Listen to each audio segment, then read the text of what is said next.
ሰላም ሰላም ውድ የላይፍ ላቭ ዊዝ ሶሎሞን ዩቲዩብ ቻናል ቤተሰቦች እንደምን አላችሁ? ዛሬ እንግዲህ ከባለፈው የቀጠለውን ይዤላችሁ ቀርብ ያለው በባለፈው ጊዜ ምዕራፍ አንድን ተመልክተናል። በአጠቃላይ ሳይንስ ማለት ምን ማለት ነው? ስለ ሳይንስ ጠቅለል ያለ ግንዛቤ በሚያስጨብጥ መንገድ የምዕራፍ አንድን ለመመልከት ሞክረናል። ለዛሬ ምዕራፍ ሁለትን እንመለከታለን። እስከ መጨረሻው ድረስ አብራችሁ እንድትቆዩ በአክብሮት ጠይቃለሁ። ይህ በምዕራፍ ሁለት ላይ የምንመለከተው በአጠቃላይ ስለ ቁስ አካል ወይም ማተር ስለምንለው ነገር ነው የምንመለከተው። እንግዲህ በአጠቃላይ ቁስ አካል የምንለው ነገር መጠነ ቁስ እዚህ ጋር ትርጉሙን እንመለከትና አከፋፈሎቹ ጋር እንመጣለን። እንግዲህ መጠነ ቁስ ሲደመር ይዘት ያለው ነገር ነው ቁስ አካል የምንለው። ስለዚህ መጠነ ቁስ እና ይዘት ያለው ማንኛውም ነገር ቁስ አካል ብለን እንጠራዋለን። ለምሳሌ አየር፣ ውሃ፣ ድንጋይ፣ ሌሎችንም መጥቀስ ይቻላል። ስለዚህ መጠነ ቁስና ይዘትን ሁለቱን ማሟላት የቻለ ነገር ሁሉ ቁስ አካል እንለዋለን። በተቃራኒው ግን ቁስ አካል የምንላቸው ነገሮች አሉ። እነዚህ ለምሳሌ የጉልበት አይነቶች እንደነ ሙቀት፣ ብርሃን፣ ድምፅ፣ የኤሌክትሪክ መስክ ኤሌክትሪክ ፊልድ የምንለው፣ ፍቅር፣ ትትና፣ ተስፋ፣ እምነት የምንላቸው ነገሮች እነዚህ ቁስ አካል ናቸው። መቼም ፍቅር ይሄን ያህል ኪሎ ፍቅር፣ ይሄን ያህል ሊትር ፍቅር፣ ይሄን ያህል ኪሎግራም ተስፋ ብለን በፍጹም የምንገልጸው ነገር አይደለም። ስለዚህ እነዚህ ቁስ አካላት ናቸው ማለት ነው። ቁስ አካል ቋሚና የተገደበ ነው። ስለዚህ ለምሳሌ ጠጣር ብንል የራሱ የሆነ ቋሚና የተገደበ መጠነ ቁስ እና ይዘት ያለው ነው የሚሆነው ማለት ነው። ስለዚህ የቅንጣት ባህሪያት አለው ማለት ነው። ማለትም አቶም ማለት ነው። እያንዳንዱ ቁስ አካል የተሰራበት አቶም ወይም ቅንጣት እንዳለው ይሄን ያስረዳናል። ስለዚህ ምንለየው አንድን ቁስ አካል ይሄ ነገር ቁስ አካል ነው ወይ ደግሞ ቁስ አካል ነው የምንለው መጠነ ቁስና ይዘትን ሲያሟላ ነው ማለት ነው። እንግዲህ መጠነ ቁስ ምን ማለት ነው የሚለውን ስንመለከት መጠነ ቁስ ማለት በልዩ ቁሶች ውስጥ ያለ የሚገኝ የቁስ አካል መጠን ማለት ነው። ስለዚህ የቁስ አካል መጠንን ይገልጽልናል ማለት ነው። የመለኪያ የተማከለ አሃዱ ዓለም አቀፍ ኤስአይ ዩኒቱ ኪሎግራም ነው። ሌሎችም የምንለካባቸው አሉ፣ ግራም፣ ሚሊግራም፣ ዴሲግራም፣ ሴንቲግራም ብለን ግን በዋናነት ኤስአይ ዩኒቱ ወይም ደግሞ የተማከለ አሃዱ ኪሎግራም ነው ማለት ነው። ይሄን መያዝ አለብን። መጠነ ቁስ በየትኛውም ቦታ ላይ ቋሚ የማይለወጥ ነው። ለምሳሌ አንድ ሰው 50 ኪሎ ግራም ቢመዝን ይሄ 50 ኪሎ ግራም መጠነ ቁስ ያለው ሰው ቢኖር ይሄ ሰው በየትኛውም ፕላኔት በጨረቃም ላይ ይሄድ ሌሎች ፕላኔቶች ላይ የሚሄድ ይሄ 50 ኪሎ ግራም አይቀየርም። ስለዚህ መሬት ላይም ሌሎችም ላይ 50 ኪሎ ግራም ነው አይቀየርም። ነገር ግን ክብደት የምንለው ወይም ዌይት የምንለው ነገር ግን ይቀየራል። ዌይት ማለት ከግራቪቲ ጋር በተገናኘ ነው፣ ኤምጂ ማለት ነው። ስለዚህ መሬታችን ላይ ለምሳሌ ማሱ 50 ኪሎ ግራም ነው አይቀየርም። የመሬት ስበት ደግሞ ግራቪቲ ጂ ግራቪቲ ነው 10 ሜትር ፐር ሰከንድ ስኩዌር ነው። ስለዚህ ምንድነው የሚሆነው 500 ነው የሚሆነው 500 ኒውተን ነው የሚሆነው ዌይቱ ማለት ነው። ምናልባት ሌላ ፕላኔት ላይ ቢሄድ ለምሳሌ ይሄኛው ግራቪቲው ይቀየራል፣ እየቀነሰ ነው የሚለው። ለምሳሌ ጨረቃ ላይ ቢሄድ ምናልባት 50 ሲባዛ በ7 ሊሆን ይችላል ማለት ነው። ስለዚህ 350 ኒውተን ነው የሚሆነው።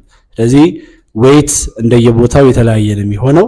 ነገር ግን መጠነ ቁስ በየትኛውም ላይ የማይለወጥ ነው። ይዘት ማለት በልዩ ቁስ ውስጥ ያለ የሚይዘው ቦታ ምን ያህል ይዘት አለው መጠን አለው የሚለውን የሚገልጽልን። የፈሳሽ ከሆነ የሚለካው በሚሊ ሊትር ነው። በአጠቃላይ ግን ካን ሜትር ኪዩብ ነው የይዘት የተማከለ ሜትር ኪዩብ ነው። የፈሳሽ ከሆነ ደግሞ በሊትር ነው የሚለካው። የፈሳሽ ሊትር ነው።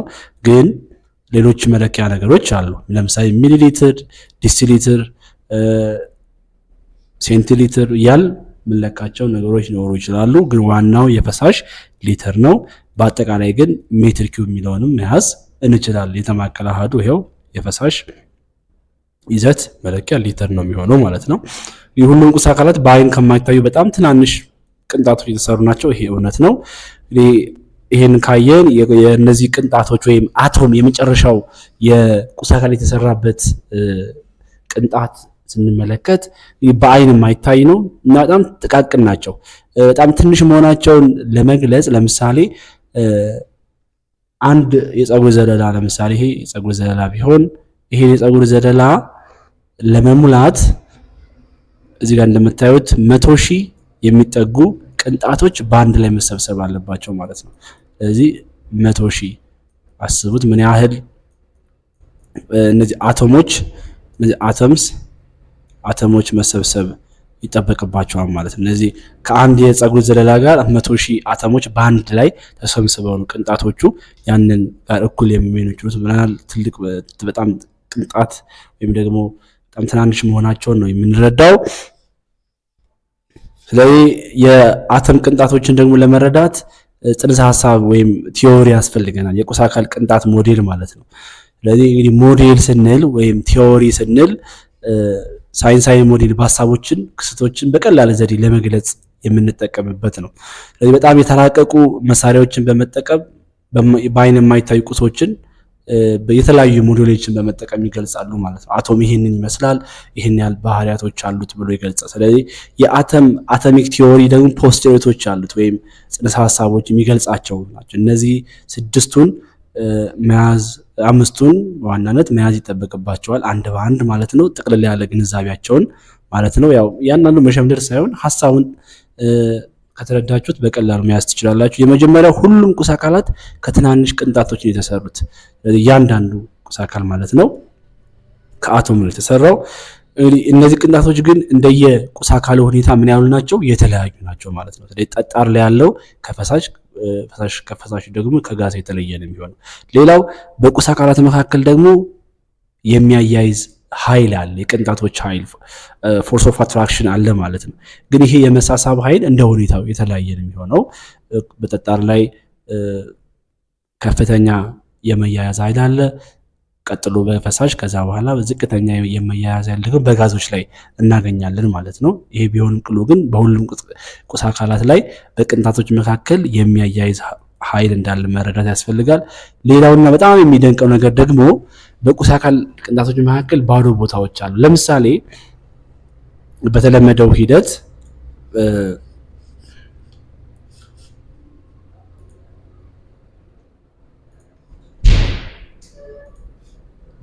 ለምሳሌ እዚህ ጋር ውሃ ቢኖር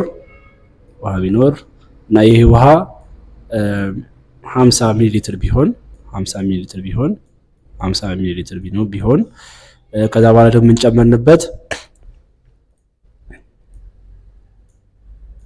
አልኮል ጨመርንበት። ይሄ ደግሞ 50 ሚሊ ሊትር ነው። እንግዲህ የምንገምተው ሁለቱ ሲደመሩ 100 ሚሊ ሊትር ነው።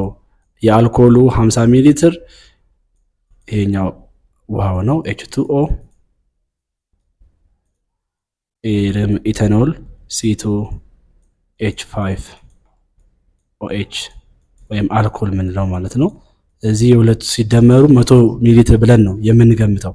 ነገር ግን በተደረጉ ጥናቶች ግን ትክክለኛው የነዚህ የሁለቱ ድብልቅ ማለት ነው የሁለቱ ድብልቅ 97 ሚሊ ሊትር እንደሚሆን ነው የተረጋገጠ። ይሄ በመካከል ስንት ቀነሰ ማለት ነው? 3 ሚሊ ሊትር ቀነሰ። የዚህ ምክንያቱ በቅንጣቶች መካከል ምን ስላለ ነው? ባዶ ቦታ ስላለ ነው ማለት ነው። ስለዚህ ይሄ በቅንጣቶች መካከል ባዶ ቦታዎች እንዳለ ያስረዳናል። እንግዲህ የመጨረሻው የቁስ አካል ቅንጣቶች ቀጣይነት ባለው እንቅስቃሴ ላይ የሚገኙ ናቸው። ስለዚህ በማይቋረጥ እንቅስቃሴ ላይ የሚገኙ ናቸው ማለት ነው። ስለዚህ የትኛውም ቁስ አካል ውስጥ ያሉ ቅንጣቶች እንቅስቃሴ ላይ እንዳሉ፣ ይሄ እንቅስቃሴያቸው ግን ከምን ጋር የተገናኘ ነው? ከመጠነ ሙቀት ጋር የተገናኘ ነው። ለምሳሌ እንቅስቃሴያቸውን ቪ ብለን ብንወስደው ፍጥነት ማለት ነው። ስለዚህ ይሄ ፍጥነት ሊጨምር የሚችለው ምን ሲጨምር ነው?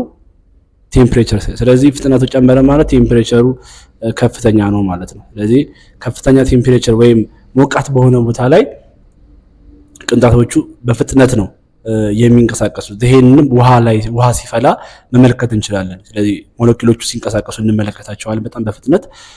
ግን ኖርማል ውሃ ላይ ከሆነ ግን ይሄን አንመለከትም። ስለዚህ ሙቀት ከፍተኛ ሲሆን የቅንጣቶች እንቅስቃሴ ከፍተኛ ይሆናል። ሙቀቱ ወይም መጠነ ሙቀቱ ደግሞ ዝቅተኛ ሲሆን የቅንጣቶች እንቅስቃሴ ይቀንሳል ማለት ነው።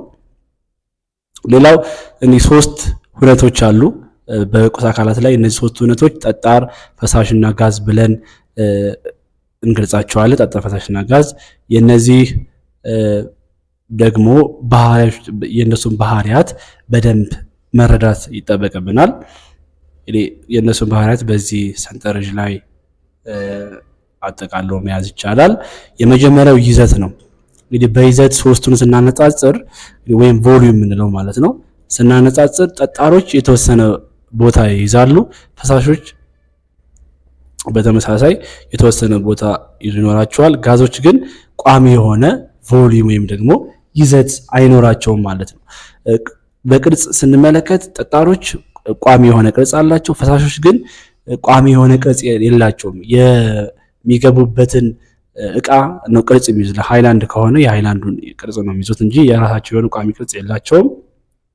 ጋዞች በተመሳሳይ ቋሚ የሆነ ቅርጽ የላቸውም። የቅንጣቶቻቸውን ቅርርብ ስንመለከት እንግዲህ እያንዳንዱ ቁስ አካል የተሰራው ከቅንጣት ነው ብለናል። በጠጣሮች መካከል ያለው ቅንጣት በጣም የተጠጋጉ እርስ በርስ የተያያዙ ናቸው። የፈሳሾች በትንሹ የተቀራረቡ ናቸው።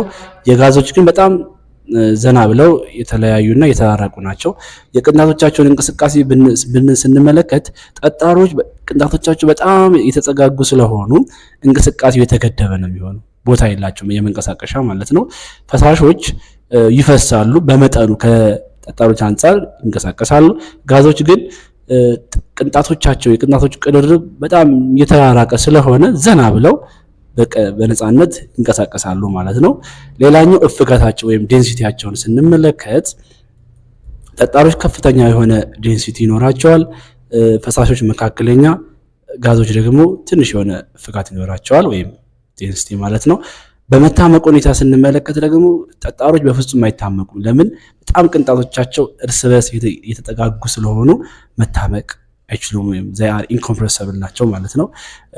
ፈሳሾች በተወሰነ ደረጃ ይታመቃሉ፣ ጋዞችም በተመሳሳይ ይታመቃሉ። እነዚህ ከፍተኛ የመታመቅ ብቃት ያላቸው ጋዞች ናቸው። ምክንያቱም ቅንጣቶቻቸው በጣም የተፍታቱና የተለያዩ በመሆናቸው። ምሳሌ ብንወስድ ድንጋይ መውሰድ እንችላለን። የጠጣር ምሳሌ የፈሳሽ ውሃ፣ ዘይት፣ የጋዝ ደግሞ ኦክሲጅን፣ ሃይድሮጅን፣ ናይትሮጅን ብዙ የጋዝ አይነቶችን መጥቀስ እንችላለን ማለት ነው። ስለዚህ በዚህ ሰንጠረዥ ብቻ መያዝ በቂ ነው። እዚህ ጋር ያሉት የሚገልጸው ነገር በሰንጠረዡ የተስፋፋ ነው የተገለጹ ነገሮች ስለሆኑ መደጋገም ስለሚሆን በዛው ላይ መያዝ ትችላላችሁ። ስለዚህ ይሄንን በቀጭን ብቻ ነው የምትይዙት ስለ ቁስ አካል ሁነቶች። እንግዲህ እነዚህ ቁስ አካል ሁነቶች ደግሞ ለውጦች አሏቸው። ከአንዱ ወደ ሌላኛው ለውጥ ይኖራሉ። በተለይ ሙቀትን በመጠቀም ከግፊት ጋር በተገናኘ የቁስ አካላት ለውጥ ይኖራል። በአጠቃላይ እነዚህን 6 የቁስ አካላት ለውጦችን መያዝ አለባችሁ። የመጀመሪያው ከጠጣር ወደ ፈሳሽ ነው፣ እሱ መቅለጥ ይባላል። ከፈሳሽ ደግሞ ወደ ጠጣር የሚቀየረው መርጋት ይባላል። ከፈሳሽ ደግሞ በቀጥታ ወደ ጋዝ የሚቀየርበት ይተናል፣ ስናሞቀው ማለት ነው። ከዛ ደግሞ ጋዙ ሲቀዘቅዝ፣ ለምሳሌ ደመና ፈጥሮ ማለት ደመና ሲፈጠር በዝናብ መፈጠር ሂደት ውስጥ ሲቀዘቅዝ ደግሞ ወደ ፈሳሽ ይመለሳል። ሌላኛው ደግሞ ጠጣር እንግዲህ በከፍተኛ ሙቀት ላይ ስናደርገው ወደ ፈሳሽ ሳይቀየር በቀጥታ ወደ ጋዝ መቀየር ይችላል። ይሄኛው ሂደት ሰብሊሜሽን ብለን እንገልጸዋለን።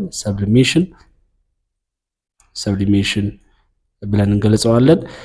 በተመሳሳይ ደግሞ ከጋዝ በቀጥታ ወደ ጠጣር ይቀየራል በጣም በዝቅተኛ መጠነ ሙቀት ላይ። ይሄ ደግሞ ዲፖዚሽን ብለን እንገልጸዋለን ማለት ነው። ዲፖዚሽን።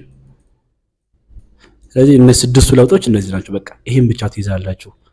ሌላው ማብራሪያው በቃ ምንም አዲስ ነገር የለውም። ለምሳሌ ሙቀት በመታገዝ ወደ ፈሳሽነት፣ ለምሳሌ በረዶን ከፍሪጅ አውጥተን ስንለው ሙቀት ሲጨምር ይቀልጣል፣ ወደ ፈሳሽነት ይቀየራል። አዲስ ነገር የለውም። በተመሳሳይ ሌሎችንም ማየት ትችላላችሁ።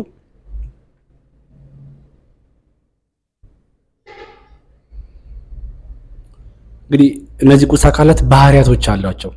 ይሄ እነዚህ ባህሪያቶቻቸው ደግሞ አካላዊ ሊሆኑ ይችላል፣ ኬሚካላዊ ባህሪያት ሊኖራቸው ይችላል ማለት ነው። ስለዚህ ባህሪ ማለት ነገሮችን መለየት የምንችልበት ማለት ነው። ስለዚህ አካላዊና ኬሚካላዊ ብለን እንጠራቸዋለን።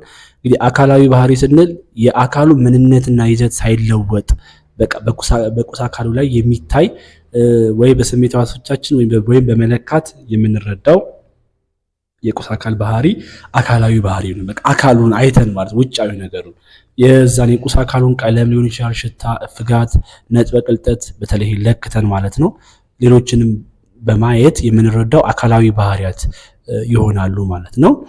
እንግዲህ በእነዚህ መንገድ መክፈል እንችላለን አካላዊ ባህሪያትን። የመጀመሪያዎቹ በስሜት ሕዋሶቻችን የምንረዳቸው ናቸው። ለምሳሌ ቀለም ሊሆን ይችላል። የነገሮችን የቁስ አካላትን በቀለም እንለያለን፣ በስሜት ሕዋሳችን ከምንረዳቸው ውስጥ ማለት ነው። ሌላው በስሜት ሕዋስ ከምንረዳው ሽታ ነው። የነገሮችን ሽታ በመረዳት ቁስ አካላትን መለየት እንችላለን።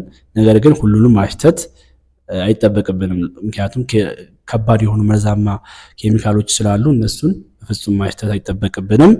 ሌላው ጣዕም ነው። ጣዕም አሁንም በስሜት ሕዋሶቻችን የምንረዳው አካላዊ ባህሪ ነው። ነገር ግን ሁሉንም መቅመስ በፍጹም አደጋ ላይ ስለሚከተን ያን ማድረግ አይጠበቅብንም።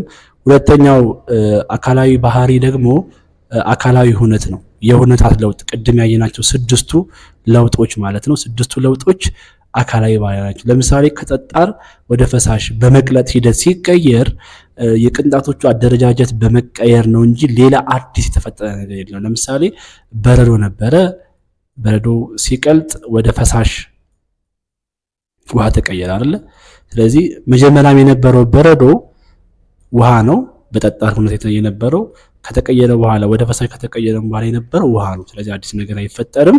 አካላዊ የሆነ ባህሪ ነው ማለት ነው። ሌላው አካላዊ ባህሪያት እንግዲህ በስሜት ሕዋሳቶቻችን የምንረዳቸው ብለናል። የመጀመሪያ ሁለተኛው አካላዊ ሁነቶች ብለናል። ሶስተኛው በመለካት ደግሞ የምናውቃቸው አካላዊ ባህሪያቶች አሉ፣ የቁስ አካላት ማለት ነው። ስለዚህ የተለያዩ መሳሪያዎችን ተጠቅመን እንለካቸዋለን ማለት ነው። ስለዚህ ቋሚ መጠን ነው የሚኖራቸው። እነዚህን እንመለከታለን። የመጀመሪያው በመለካት የምናውቀው ነጥበ እርገት የምንለው ነው። እንግዲህ ነጥበ እርገት ማለት ምን ማለት ነው? ከፈሳሽ ወደ ጠጣር የሚቀየርበት የአንድ የተወሰነ የመጠነ ሙቀትን ሂደት የሚገልጽልን ማለት ነው። ለምሳሌ ውሃ ፍሪዚንግ ፖይንቱ 0 ዲግሪ ሴልሺየስ ነው የሚረጋበት፣ ማለትም ከፈሳሽ ወደ ጠጣር የሚቀየርበት ማለት ነው። ሌላኛው ነጥበ ቅልጠት ነው። ነጥበ ቅልጠት ደግሞ የቁስ አካል ሁነቱ ከጠጣር ወደ ፈሳሽ ይሄው ወደ ፈሳሽነት የሚቀየርበት አንድ የተወሰነ መጠነ ሙቀት ነጥበ ቅልጠት ይባላል። እንግዲህ የውሃ ወይም የበረዶ የሚቀልጠው በ0 ዲግሪ ሴልሺየስ ላይ ነው። እዚህ ጋር የምትረዱት ምንድን ማለት ነው? ስለዚህ የውሃ ነጥበ የፈሳሽ በአጠቃላይ የፈሳሽ ነጥበ እርገትና የጠጣር ነጥበ ቅልጠት እኩል መሆናቸው ነው። ይሄውም 0 ዲግሪ ሴልሺየስ ላይ ነው ማለት ነው። ስለዚህ ኤፍ ፍሪዚንግ ፖይንት እኩል ይሆናል ኤምፒቲ መልቲንግ ፖይንት እኩል ይሆናል 0 ዲግሪ ሴልሺየስ ማለት ነው። የፈሳሾች የሚቀልጡበት ነጥበ ቅልጠትና የሚረጉበት ወደ ጠጣር የሚቀየሩበት መጠነ ሙቀት 0 ዲግሪ ሴልሺየስ ላይ ነው። እኩል ነው። ይሄን መያዝ አለባችሁ። ነጥበ ፍሌት ወይም ቦይሊንግ ፖይንት ቢፒቲ የምንለው ደግሞ ከፈሳሹነት ወደ ጋሱነት የሚቀየርበት አንድ የተወሰነ የመጠነ ሙቀት ነው ማለት ነው። ለምሳሌ ውሃ ከባህር ጠለል በላይ የሚፈላው በ100 ዲግሪ ሴልሺየስ ላይ ነው። ይሄ እንደ ከፍታው የተለያየ ቢሆንም ግን በአብዛኛው ውሃ የሚፈላው በ100 ዲግሪ ሴልሺየስ ላይ ነው። ይሄ እንደየቁስ አካላቱ አይነት ይለያል። ለምሳሌ አልኮል ካል 78 ላይ ነው የሚፈላው። ስለዚህ እንደየቁስ አካላቶች ይለያል። ይሄ የውሃ ምሳሌ ነው። ስለዚህ ከፈሳሽነት ወደ ጋስነት የሚቀየርበት አንድ የተወሰነ የመጠነ ሙቀት መጠን ነጥበ ፍሌት ብለን እንጠራዋለን ማለት ነው። እንግዲህ ንጹህ ፈሳሽ ልዩ ቁስ በሚፈላበት ወቅት ሁሉም ፈሳሽ ተኖ እስኪያልቅ ድረስ መጠነ ሙቀቱ ቋሚ ወይም የማይለወጥ ይሆናል ማለት ነው። ስለዚህ ልክ 100 ዲግሪ ሴልሺየስ ላይ ሲደርስ ያ ውሃው እስኪያልቅ ድረስ ተኖ እስኪያልቅ ድረስ መጠነ ሙቀቱ እዛው 100 ዲግሪ ሴልሺየስ ላይ ነው፣ ኮንስተንት ነው፣ አይቀየርም ማለት ነው። ልክ ከተነነ በኋላ ግን እንደ ሁኔታው ሊቀንስም ሊጨምርም ይችላል ማለት ነው። የተለያየ ቁስ አካላት የተለያየ ንጥረ ቅልጠት ንጥረ ፍሌት ያላቸው። ለምሳሌ ውሃ ንጥረ ቅልጠቱም 0 ዲግሪ ሴልሺየስ ነው፣ ንጥረ ፍሌቱ ደግሞ 100 ዲግሪ ሴልሺየስ ነው። ኢታኖል ኔጌቲቭ 117 ነው ንጥረ ቅልጠቱ፣ ንጥረ ፍሌቱ 79 ወይ 78 አካባቢ ነው። የምግብ ጨው ንጥረ ቅልጠቱ የምግብ ጨው የሚቀልጠው በ801 ዲግሪ ሴልሺየስ ነው። ንጥረ ፍሌቱ ደግሞ በ1445 ዲግሪ ሴልሺየስ ላይ ነው ማለት ነው። ሌላኛው በመለካት የሚታወቀው አካላዊ ባህሪ ደግሞ የቁስ አካላት እፍጋታቸው ነው። ስለዚህ እፍጋት ስንል ምን ማለታችን ነው? ባጭሩ የቁስ አካላት ያላቸው መጠነ ቁስ ለይዘታቸው ጋር ሲካፈል የምናገኘው ነው ማለት ነው። እንግዲህ ዋናው የተማከለ አሃዱ ኪሎግራም ፐር ሜትር ኪዩብ ነው። ስለዚህ የኪሎግራም ሚለን የመጠነ ቁስ ነው፣ ሲካፈል የልዩ ቁሱ ይዘት ያለን ይዘት ደግሞ ሜትር ኪዩብ ነው። 3 ሜትሮች ማለት ነው በአንድ ላይ ሆነው ሜትር ኪዩብ ነው። ስለዚህ ኤስአይ ዩኒቱ የተማከለ አሃዱ ኪሎግራም ፐር ሜትር ኪዩብ ነው ማለት ነው። ለምሳሌ እዚህ ጋር ምሳሌ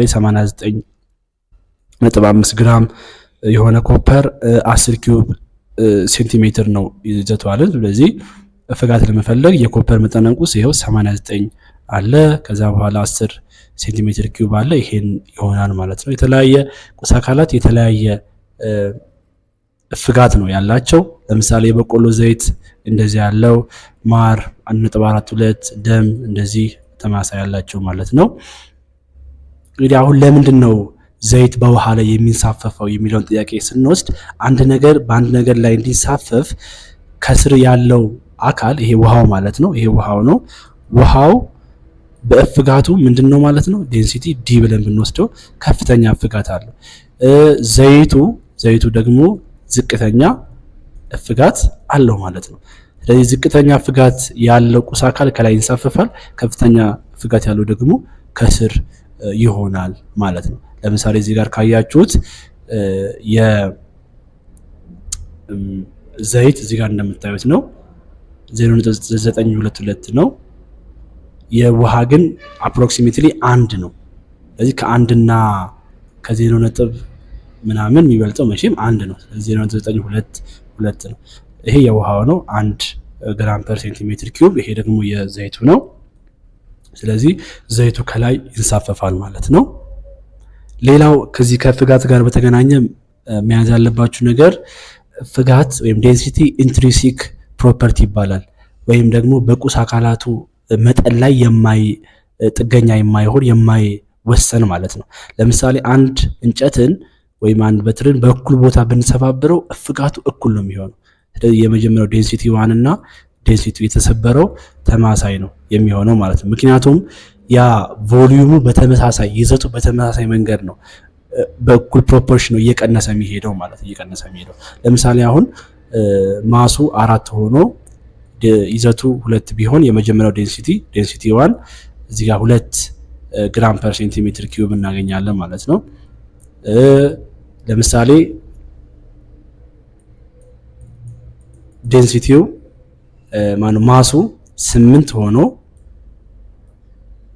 ማሱ 8 ሆኖ ከዛ በኋላ ቮሊዩሙ ደግሞ 4 ቢሆን አሁን በተመሳሳይ 2 ግራም ፐር ሴንቲሜትር ኪዩብ ነው የምናገኘው።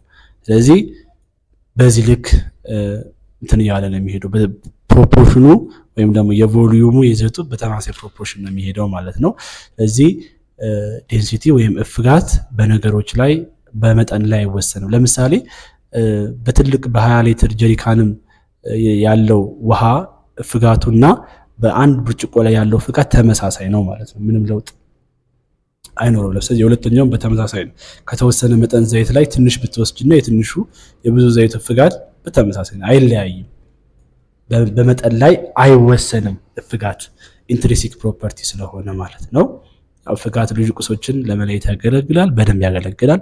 ሌላኛው በመለካት የምንረዳው አካላዊ ባህሪ ሟሚነት ነው፣ ሶሉቢሊቲ የምንለው ነው። ነገሮች ሟሚነታቸውን በማየት ይህን ያክል ግራም ፐር ሊትር ይህን ያክል በዚህ መጠን መሟሟት ይችላሉ፣ በዚህ ያክል የውሃ መጠን ላይ ይህን ያክል መጠን ያለው ሟሚ መሟሟት ይችላል መለካት እንችላለን። ለምሳሌ ጨው በውሃ ውስጥ ይሟሟል፣ ነገር ግን ወርቅ አይሟሟም። ስለዚህ ቁስ አካላትን ለመለየት የምንጠቀምበት አካላዊ ባህሪ ነው ማለት ነው። ሌላኛው አካላዊ ባህሪ ኤሌክትሪክና ሙቀትን ማስተላለፍ ነው። ስለዚህ ሁሉም ቁስ አካላት ኤሌክትሪክና ሙቀትን አያስተላልፉ፣ የሚያስተላልፉ አሉ።